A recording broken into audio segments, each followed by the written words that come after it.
Hello, good evening, my friends. Tonight we'll be reading chapter 16 of The Hobbit, A Thief in the Night. If you'll remember, Bilbo and the dwarves have made it to the Lonely Mountain, Erebor, and the dragon Smaug has flown off to Lake Town, destroyed the town, but the hero Bard slayed him with one black arrow. Now Bard and the men of Lake Town and the elves of the Mirkwood Forest have camped outside the Lonely Mountain and are requesting some help and assistance from Bilbo and the dwarves. But Thorin doesn't want to offer any. I'll read the last part of the Gathering of the Clouds. After the messenger of the men and the elves finishes his message to Thorin, it says, Then Thorin seized a bow of horn and shot an arrow at the speaker. It smote into his shield and stuck there quivering. Since such is your answer, he called in return, I declare the mountain besieged. You shall not depart from it until you call on your side for a truce and a parley. We will bear no weapons against you, but we leave you to your gold. You may eat that, if you will. Remember, the dwarves and Bilbo have no food in the mountain. With that, the messengers departed swiftly, and the dwarves were left to consider their case. So grim had Thorin become that even if they had wished, the others would not have dared to find fault with him. But indeed, most of them seemed to share his mind, except perhaps old fat Bombur and Fili and Kili. Bilbo, of course, disapproved of the whole turn of affairs. He had by now more than enough of the mountain, and being besieged inside it was not at all to his taste. The whole place still stinks of dragon, he grumbled to himself. It makes me sick, and cram is beginning to simply stick in my throat. And here we are, chapter 16, A Thief in the Night. Now, the days passed slowly and wearily. Many of the dwarves spent their time piling and ordering the treasure, and now Thorin spoke of the Arkenstone of Thrain, and bade them eagerly to look for it in every corner. For the Arkenstone of my father, he said, is worth more than a river of gold in itself, and to me it is beyond price.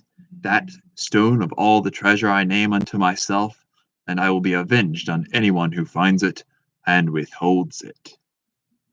You may remember Bilbo holds on to the Arkenstone. Bilbo heard these words, and he grew afraid, wondering what would happen if the stone was found, wrapped in an old bundle of tattered oddments that he used as a pillow. All the same, he did not speak of it, for as the weariness of the days grew heavier, the beginnings of a plan had come into his little head. Things had gone on like this for some time when the ravens brought news that Dain and more than 500 dwarves, hurrying from the Iron Hills, were now within about 2 days' march of Dale, coming from the northeast. But they cannot reach the road unmarked, said Roak the crow, and I fear lest there be battle in the valley. I do not call this counsel good. Though they are grim folk, they are not likely to overcome the host that besets you, and even if they did so, what would you gain? Winter and snow is hastening behind them. How shall you be fed without the friendship and good wills of the lands about you? The treasure is more likely to be your death, though the dragon is no more. But Thorin was not moved. Winter and snow will bite both men and elves, he said, and they may find their dwelling in the waste grievous to bear. With my friends behind them and winter upon them, they will perhaps be in softer mood to parley with. That night, Bilbo made up his mind. The sky was black and moonless. As soon as it was full dark, he went into a corner of an inner chamber just within the gate and drew from his bundle a rope and also the Arkenstone wrapped in a rag. Then he climbed to the top of the wall. Only Bombur was there, for it was his turn to watch, and the dwarves kept only one watchman at a time. It is mighty cold, said Bombur. I wish we could have a fire up here as they have in the camp. It is warm enough inside, said Bilbo. I dare say, but I'm bound here till midnight, grumbled the fat dwarf. A sorry business altogether. Not that I venture to disagree with Thorn, may his beard grow ever longer, yet he was ever a dwarf with a stiff neck. Not as stiff as my legs, said Bilbo. I am tired of stairs and stone passages. I would give a good deal for the feel of grass at my toes. And I would give a good deal for the feel of a strong drink in my throat, and for a soft bed after a good supper. I can't give you those while the siege is going on, but it is long since I watched, and I will take your turn for you, if you like. There's no sleep in me tonight. You are a good fellow, Mr. Baggins, and I will take your offer kindly. If there should be anything to note, rouse me first, mind you. I will lie in the inner chamber to the left, not far away. Off you go, said Bilbo. I will wake you at midnight, and then you can wake the next watchman. As soon as Bombur had gone, Bilbo put on his ring, fastened his rope, slipped down over the wall, and was gone. He had about 5 hours before him. Bombur would sleep. He could sleep at any time, and ever since the adventure in the forest, he was always trying to recapture the beautiful dreams he had had then. And all the others were busy with Thorin. It was unlikely that any, even Fili or Kili, would come out onto the wall until it was their turn. It was very dark, and the road, after a while, when he left the newly made path and climbed down towards the lower course of the stream, was strange to him. At last he came to the bend where he had to cross the water, and if he was to make for the camp as he wished. The bed of the stream was there, shallow but already broad. Fording it in the dark was not easy for the little hobbit. He was nearly across when he missed his footing on a round stone and fell into the cold water with a splash.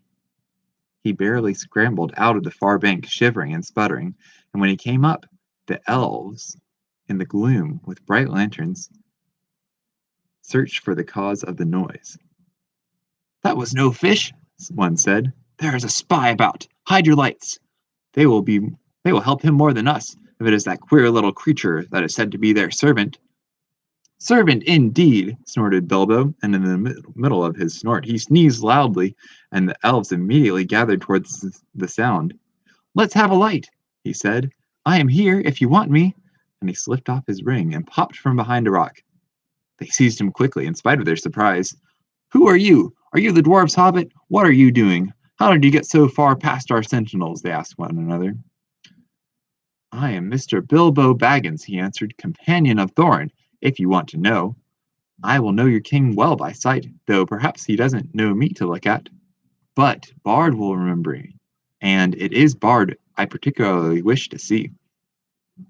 Indeed, said they, and what may be your business? Whatever it is, it's my own, my good elves.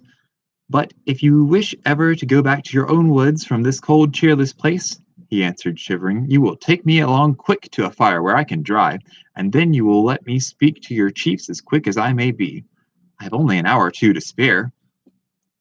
That is how it came about that some 2 hours after his escape from the gate, Bilbo was sitting beside a warm fire in front of a large tent, and there sat two gazing curiously at him, both the Elven King and Bard. A hobbit in elvish armor, partially wrapped in an old blanket, was something new to them. Really, you know, Bilbo was saying in his best business manner, things are impossible. Personally, I am tired of the whole affair. I wish I was back in the West in my own home, where folk are more reasonable. But I have an interest in this matter, 1/14th share to be precise, according to a letter which I fortunately believe I have kept. He drew from a pocket in his old jacket, which he still wore over his mail, crumpled and much folded, Thorin's letter that had been put under the clock on his mantelpiece in May. A share in the profits, mind you, he went on. I am aware of that. Personally, I am only too ready to consider all your claims carefully and deduct what is right from the total before putting in my own claim. However, you don't know Thorin Oakenshield as well as I do. I assure you he is quite ready to sit on a heap of gold and starve as long as you sit here. Well, let him, said Bard. Such a fool deserves to starve. Quite so, said Bilbo. I see your point of view. At the same time, winter is coming on fast. Before long, you will be having snow and whatnot, and supplies will be difficult, even for elves, I imagine. Also, there will be other difficulties. You have not heard of Dine and the dwarves of the Iron Hills? We have, a long time ago, but what has he got to do with us? Asked the king. I thought as much. I see I have some information you have not. Dine, I may tell you, is now less than 2 days' march off, and has at least 500 grim dwarves with him.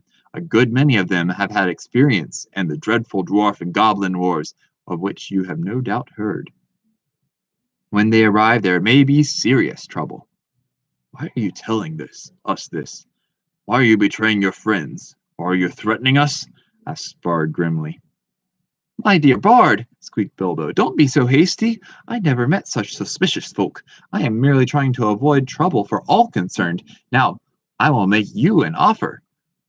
Let us hear it, they said. You may see it, said he. It is this. And he drew forth the Arkenstone and threw away the wrapping. The Elven King himself, whose eyes were used to things of wonder and beauty, stood up in amazement. Even Bard gazed, marveling at it in silence. It was as if a globe had been filled with moonlight and hung before them in a net woven of the glint of frosty stars. This is the Arkenstone of Thrain, said Bilbo, the heart of the mountain, and it is also the heart of Thorin. He values it above a river of gold. I give it to you. It will aid you in your bargaining. And Bilbo, not without a shudder, not without a glance of longing, handed the marvelous stone to Bard, and he held it in his hand as though dazed. But how is it yours to give? He asked at last, with an effort. Oh, well, said the hobbit uncomfortably, it isn't exactly, but, well, I am willing to let it stand against all my claim, don't you know? I may be a burglar, or so they say. Personally, I never felt like one, but I am an honest one, I hope, more or less. Anyway, I'm going back now, and the dwarves can do what they like to me. I hope you find it useful. The Elven King looked at Bilbo with a new wonder. Bilbo Baggins, he said, you are more worthy to wear the armor of the elf princes than many that have looked more comely in it. But I wonder if Thorin Oakenshield will see it so. I have more knowledge of the dwarves in general than you have, perhaps. I advise you remain with us, and here you shall be honored and thrice welcome. Thank you, I very much am sure, Bilbo said with a bow. But I don't think I ought to leave my friends out like this after all we have gone through together. And I promised to wake old Bomber at midnight, too. Really, I must be going, and quickly. Nothing they would say could stop him, so an escort was provided for him, and as he went, both the king and Bard saluted him with honor. As they passed through the camp, an old man wrapped in a dark cloak rose from a tent door where he was sitting and came towards them. Well done, Mr. Baggins, he said, clapping Bilbo on the back. There's always more about you than anyone expects. It was Gandalf. For the first time in many a day, Bilbo really was delighted. But there was no time for all the questions that he immediately wished to ask. All in good time, said Gandalf. Things are drawing towards the end now, unless I am mistaken. There is an unpleasant time just in front of you, but keep your heart up. You may come through it all right. There is news brewing that even the ravens have not heard. Good night. Puzzled but cheered, Bilbo hurried on.